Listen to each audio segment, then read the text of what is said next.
أعوذ بالله من الشيطان الرجيم. بسم الله الرحمن الرحيم. وإذ قال ربك للملائكة إني جاعل في الأرض خليفة قالوا أتجعل فيها من يفسد فيها ويسفك الدماء ونحن نسبح بحمدك ونقدس لك قال إني أعلم ما لا تعلمون. صدق اللہ العظیم. ان آیات کا ترجمہ تفسیر سمجھنے کے لیے ہماری ویڈیو کو آخر تک دیکھیں تاکہ ان آیات کا اور مزید آگے آنے والی آیات کا ترجمہ تفسیر صحیح سمجھ سکیں، اور ہماری ویڈیو کو زیادہ سے زیادہ لائک بھی کریں اور شیئر بھی کریں تاکہ صدقہ جاریہ کے طور پر اور لوگوں کو بھی اس کا فائدہ ہو. وَإِذْ قَالَ رَبُّكَ لِلْمَلَائِكَةِ، اس آیت کی تفسیر پہلے سمجھ لیں، پھر اس کے بعد اس کا ترجمہ. اس آیت کی تفسیر یہ ہے کہ اس آیت میں اللہ تبارک و تعالی نے اپنے ارادے کا اظہار فرمایا فرشتوں کے سامنے. یعنی کہ یوں سمجھ لیں خلاصہ کلام کہ اللہ تبارک و تعالی نے حضرت آدم علیہ السلام کی خلافت کا تذکرہ فرمایا، اور اس بات کی رائے کا اظہار اللہ نے فرشتوں سے لیا کہ فرشتوں کی اس بات میں کیا رائے ہے. اللہ تعالیٰ فرماتے ہیں کہ جب ہم نے ارادہ کیا زمین کے اندر اپنا نائب اور خلیفہ بنانے کا، خلیفہ کہتے ہیں نائب کو. نائب اس کو کہا جاتا ہے جو احکامات کو نافذ کرے. تو انسان کو بھی اللہ تبارک و تعالیٰ نے اپنا نائب اس لیے بنایا کہ اللہ کے وہ دیے ہوئے احکامات کو اپنے اوپر بھی نافذ کرے اور دوسروں کو بھی اس کا پابند بنائے. یہ ہوتا ہے خلیفہ کا معنی، یہ ہوتا ہے نائب کا مطلب. جب اللہ تبارک و تعالیٰ نے اس بات کا اظہار فرشتوں کے سامنے فرمایا کہ میں زمین کے اندر اپنا ایک نائب اور خلیفہ بنانے والا ہوں، اب یہاں سے ایک اور بات کا شبہ بھی ختم ہو گیا. بعض حضرات کہتے ہیں، اکثر لوگ کہہ دیتے ہیں لا علمی کے طور پر یا جیسے بھی، کہ حضرت آدم علیہ السلام سے اگر غلطی نہ ہوتی تو ہم جنت میں ہوتے، جبکہ یہ بات بالکل غلط ہے. اللہ فرماتے ہیں کہ میں نے ان کو خلیفہ جو بنایا تھا، نائب جو بنایا تھا، وہ زمین کے لیے بنایا تھا، جنت کے لیے تو نہیں بنایا تھا. تو یہاں پر قرآن پاک میں بھی اللہ نے یہی بیان فرمایا، فرشتوں سے بھی اسی بات کا اظہار فرمایا کہ میں زمین کے اندر اپنا ایک نائب بنانے والا ہوں، تمہاری اس کے بارے میں کیا رائے ہے؟ قالوا اتجعل فیہا، فرشتے کہنے لگے، عرض کرنے لگے، اے باری تعالیٰ آپ زمین کے اندر ایسا نائب اور خلیفہ اور ایسی مخلوق کو بنانے والے ہیں جو وہاں پر جا کر خون ریزی کریں گے، فساد کریں گے، زمین کے اندر فتنہ فساد برپا کریں گے، اور ہم ہر وقت آپ کی تسبیح بھی بیان کرتے ہیں، آپ کی حمد بھی بیان کرتے ہیں، اور آپ کی پاکی بھی بیان کرتے ہیں. تو اللہ تبارک و تعالیٰ نے فرمایا کہ جو میں جانتا ہوں تم وہ نہیں جانتے. اب فرشتوں نے یہ بات کیوں کہی؟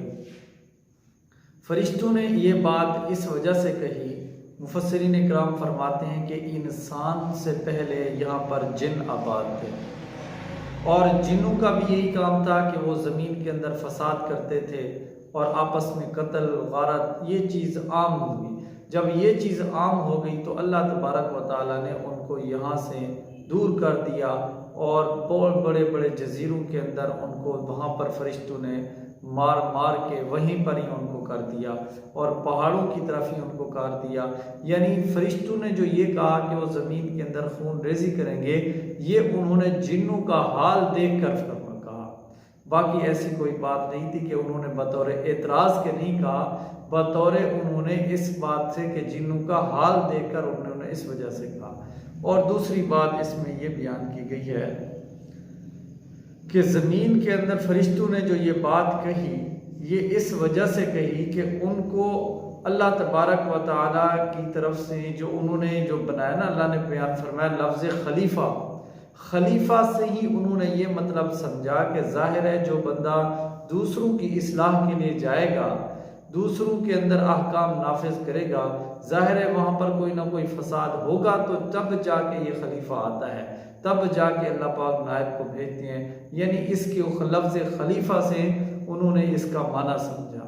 تو یہاں پر خلاصہ آیت کا خلاصہ یہ ہے کہ اس آیت میں اللہ تبارک و تعالیٰ نے حضرت آدم علیہ السلام کی خلافت کا ذکر فرمایا اور فرشتوں کی رائے کا ذکر فرمایا۔ اب ان آیات کا ترجمہ، وَإِذْ قَالَ، اور جب کہا تیرے رب نے، لِلْمَلَائِكَ، فرشتوں کو، انی جاعل، بے شک میں پیدا کرنے والا ہوں، فی الارض، زمین کے اندر، خلیفہ، اپنا نائب۔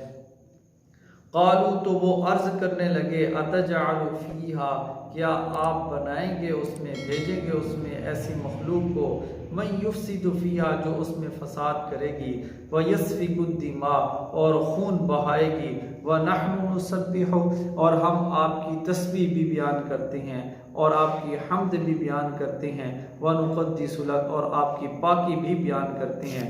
قال، اللہ تبارک و تعالیٰ نے اس بات کا جواب دیا، انی اعلم ما لا تعلمون، کہ جو میں جانتا ہوں وہ تم نہیں جانتے، یعنی جو انسان وہاں پر جا کر اللہ کی عبادت کریں گے، فرما برداری کریں گے، اس بات کو میں جانتا ہوں، تم نہیں جانتے۔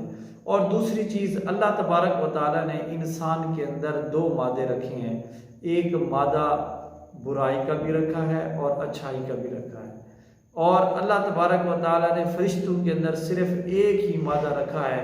کیا مادہ رکھا ہے؟ کہ وہ صرف اللہ تبارک و تعالیٰ کی تسبیح بیان کرتے ہیں، پاکی بیان کرتے ہیں، کھانے پینے اور ان چیزوں سے پاک ہیں۔ اور ایک وہ مخلوق جس کے اندر اللہ نے کھانے پینے کا مادہ اور برائی کا مادہ، ہر چیز کا مادہ رکھا ہے، لیکن ان سب مادوں کو چھوڑ کر وہ اطاعت اور فرما برداری والے مادے پر آتا ہے، تو یہ اللہ تبارک و تعالیٰ کو زیادہ پسند ہے۔ تو اس لیے اللہ تبارک و تعالیٰ نے فرمایا کہ جو میں جانتا ہوں وہ تم نہیں جانتے، یعنی اس بات کو اللہ جانتے ہیں کہ وہ انسان جو نیکی کرنے والے ہوں گے وہ کس طریقے سے اللہ تبارک و تعالیٰ کو راضی کریں گے اور کیسے اللہ تبارک و تعالیٰ کی اطاعت اور فرما برداری کریں گے، اس بات کو اللہ جانتے ہیں، تم نہیں جانتے۔ وَعَلَّمَ آدَمَ الْأَسْمَاءَ كُلَّهَا ثُمَّ عَرَضَهُمْ عَلَى الْمَلَائِكَةِ۔ اب اگلی آیت کے اندر اس میں حضرت آدم علیہ السلام اور فرشتوں کے درمیان ایک امتحان کا ذکر ہے۔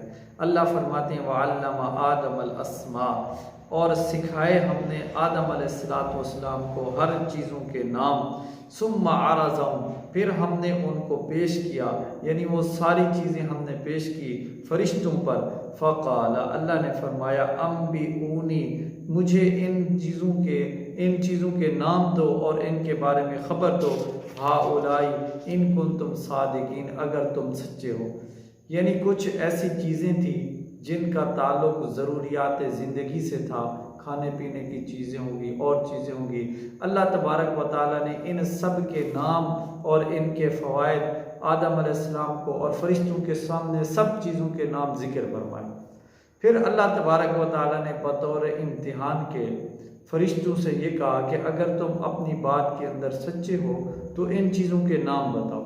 فرشتے نام نہ بتا سکے، آگے سے کہنے لگے، قالوا سبحانک، اے اللہ تو پاک ہے، لا علم لنا، ہمیں اس کے بارے میں کوئی علم نہیں، الا ما علمتنا، مگر جو تو نے ہمیں علم دیا، انک انت العلیم الحکیم، بے شک تو ہی ہے علم والا اور حکمت والا۔ یعنی ان چیزوں کے نام اور علم کے بارے میں جو حضرت آدم علیہ السلام کو تو نے علم دیا ہے، اس کے بارے میں سب کچھ تو ہی علم دینے والا ہے اور حکمت والا بھی تو ہے۔ کیا مطلب؟ یعنی آدم علیہ السلام کو پیدا کرنے کے اندر جو حکمت ہے یہ سب تو ہی جانتا ہے، ہم نہیں جانتے، اور زمین کے اندر جو ان کو خلیفہ بنا کے تو بھیجے گا، اس کے اندر جتنی بھی حکمتیں ہیں اے اللہ تو ہی ان کو جانتا ہے، ہم ان حکمتوں کو نہیں جانتے۔ پھر جب فرشتوں نے اپنی عاجزی کا اور لا علمی کا اظہار کر دیا کہ ہمیں ان کے بارے میں کوئی علم نہیں ہے، پھر اللہ نے کہا، قال یا آدم، اے آدم علیہ السلام، انبئہم، آپ ان کو خبر دیں، بِأَسْمَائِهِمْ، ان سب چیزوں کے ناموں کے بارے میں بتائیں۔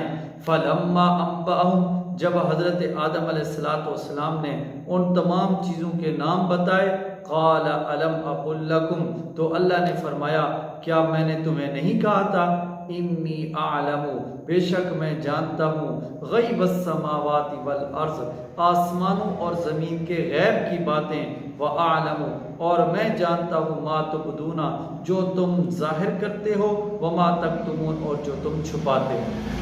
یعنی اللہ تبارک و تعالیٰ نے جب فرشتوں کے ذریعے سے اور حضرت آدم علیہ السلام کے ذریعے سے فرشتوں کے اوپر ایک علم کو ظاہر کر دیا، پھر اللہ نے فرمایا کہ میں نے تمہیں پہلے ہی شروع میں یہ بات کہتی کہ جو میں جانتا ہوں وہ تم نہیں جانتے۔